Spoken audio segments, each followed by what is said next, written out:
السلام علیکم، صبح بخیر سارے پاکستان اور پیارے پاکستان۔ آج سچی مچی صبح ہے، 11:30 بھی نہیں بجے۔ ہاں میں سچ کہہ رہی ہوں۔ اچھا جی، ہم جب چھوٹے تھے نا تو کلاس میں اکثر جو ہے ہماری ٹیچر ایک جملہ کہا کرتی تھی کہ آپ میاں فصیحت اور دوسروں کو نصیحت۔ ٹھیک ہے، یعنی خود تو ہم عمل کرتے نہیں ہیں لیکن دوسروں کو جو ہے ہم فٹافٹ جو ہے نا کہ ٹیچر یہ والا یہ بچہ یہ نہیں کر رہا، یہ والا یہ نہیں کر رہا، اور شکایتیں جو ہے نا ہم ایک دوسرے کی بڑی اچھی اچھی لگا دیا کرتے تھے اور خود جو ہے اس کے اوپر عمل پیرا نہیں ہوتے تھے۔ لیکن یہ شکایتوں کی کہانی نہیں ہے، آج کیا میرا قصہ کچھ مختلف ہے۔ ہاں جی، آج کا میرا قصہ ہے تبلیغی جماعت کا قصہ۔ پاکستان ہے وہ ملک ہے، میرے خیال ہے مسلمان ساری دنیا سے ہی دور دراز علاقوں میں جا کر دین اسلام کی تبلیغ کرتے ہیں، اور یہ نبی کریم صلی اللہ علیہ وسلم کے زمانے سے ہی ایسا ہوتا ہے، اور ابھی تک یہ سلسلہ جو ہے نا یہ جاری ہے اور اس کو جاری رہنا بھی چاہیے۔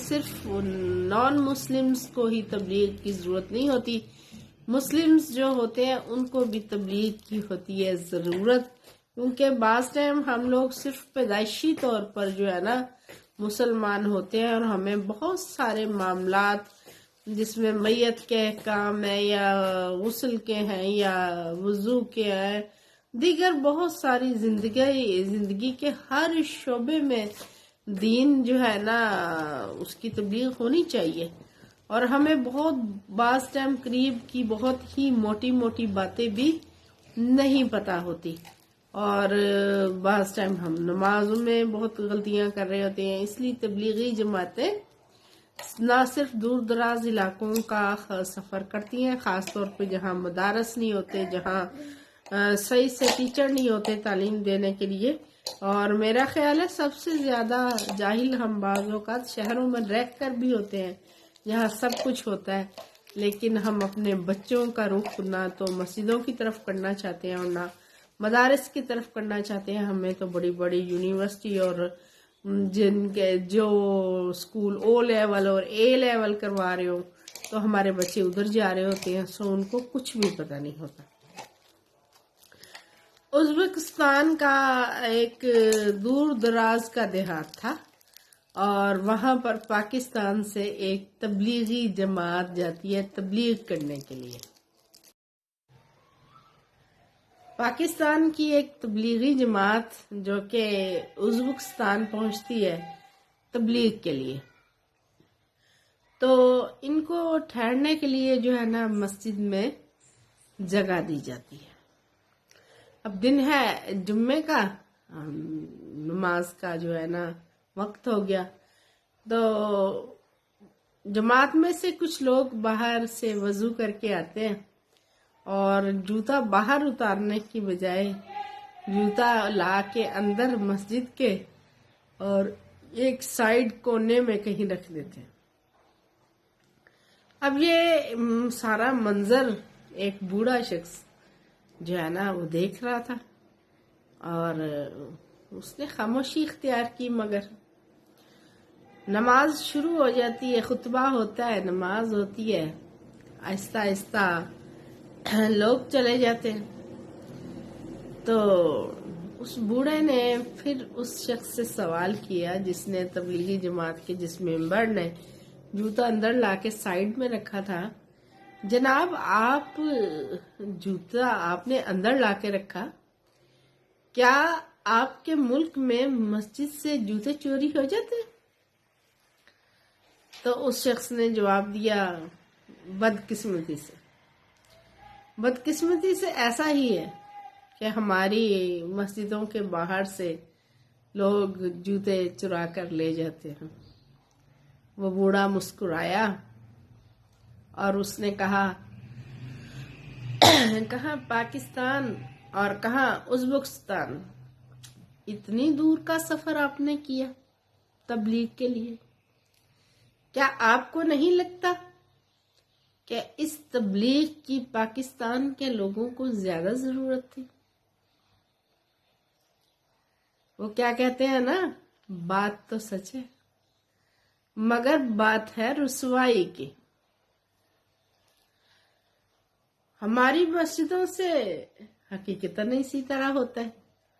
ہم لوگ ایک دفعہ شادی میں گئے ہوئے تھے اور میرے شوہر نے بڑا زبردست خصہ بنوایا ہوا تھا وائٹ کلر کا، اور پہلی مرتبہ پہن کے گئے تھے، اور جمعہ تھا، نماز پڑھنے گئے تو واپسی پہ ننگے پاؤں آئے، اور شادی میں پھر ہم گھوم رہے تھے کہ جناب کوئی دکان ملے تو ہم ایک عدد جوتا خرید سکیں۔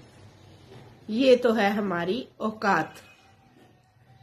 بات ہم کرتے ہیں کہ ہم دجال سے لڑ جائیں گے، بات ہم کرتے ہیں کہ ہم جا کے جہاد ہی کر لیں گے، لیکن ہماری قوم کی حالت، اب ہم جاتے ہیں جناب تبلیغ کرنے دور دراز کے علاقوں میں، ہے نا، مائٹی میں کہاں، افریقہ میں جا رہی ہیں، ازبکستان میں جا رہی ہیں، جی ہم افغانستان میں جا رہے ہیں، ہم پاکستان کے دور دراز علاقوں میں جاتے ہیں۔ ہم کہتے ہیں کہ آپ تبلیغ میں کم سے کم جو ہے نا 3 دن تو ضروری لگائیں، ہے نا، اور 40 دن کا چلہ تو ضروری کاٹیں۔ میں مانتی ہوں، آئی ایگری کہ بالکل اس سے جو ہے نا آپ کی ذاتی زندگی میرا خیال ہے ضرور بدل جاتی ہوگی، کہ ویسے ہی کہتے ہیں نا سفر وسیلہ ظفر۔ اللہ تعالیٰ جو ہے نا، بہت سارے، ہم عام طور پر بھی سفر کریں نا تو بہت کچھ انسان کو سیکھنے کو ملتا ہے، اور وہ سفر جس کا آپ نے ارادہ کیا اللہ کی راہ میں کرنے کا، تو وہ کیسے آپ کی زندگی کو نہیں بدلے گا، وہ یقیناً آپ کو بدلے گا، اور آپ کو بڑے اچھے ایکسپیرینس اور تجربے ہوں گے۔ لیکن ہم نے تبلیغ اپنے گھر سے کرنی ہے، اپنے بچوں سے کرنی ہے۔ بڑے بڑے میں نے علماء دیکھے ہیں، لیکن اپنی اولادیں صفر پر کھڑی ہوتی ہیں۔ وہ کیا کہتے ہیں نا، چراغ تلے اندھیرا، یہ حالت ہماری ہے۔ باہر کوئی شخص ملنے آتا ہے، باپ بولتا ہے جاؤ بولو پاپا گھر پہ نہیں ہے۔ تربیت کیا سکھایا؟ جھوٹ۔ باہر کوئی، میں کہتی ہوں مانگنے والا ویسے تو اور چیز ہوتی ہے نا، آپ کے گھر کا ملازم آ جائے، میں دعوے سے کہتی ہوں کہ ہمارے پاس جو ہے نا بہت ساری جو ہے گھر میں ملازم رکھ لیتے ہیں، تو تنخواہ دار طبقے کی تنخواہ تقریباً ایک ہی ساتھ آ جاتی ہے۔ لوگ 20 دن لٹکا کے ملازم کو تنخواہ دیتے ہیں، سڑی تنخواہ ہی نہیں آئی ہے، عورتیں جھوٹ بول رہی ہوتی۔ اور یہ سب چیزیں ہمارے بچے دیکھ رہے ہیں، ہم سے سیکھ رہے ہیں۔ ہمارے ہاتھ میں پکڑی چیزیں ہم کہتے ہیں کہ وہ چیز ہمارے پاس ہی نہیں ہے، تو پھر ہم تبلیغ کہاں کرنے جاتے ہیں؟ ہمیں کون سدھارے گا؟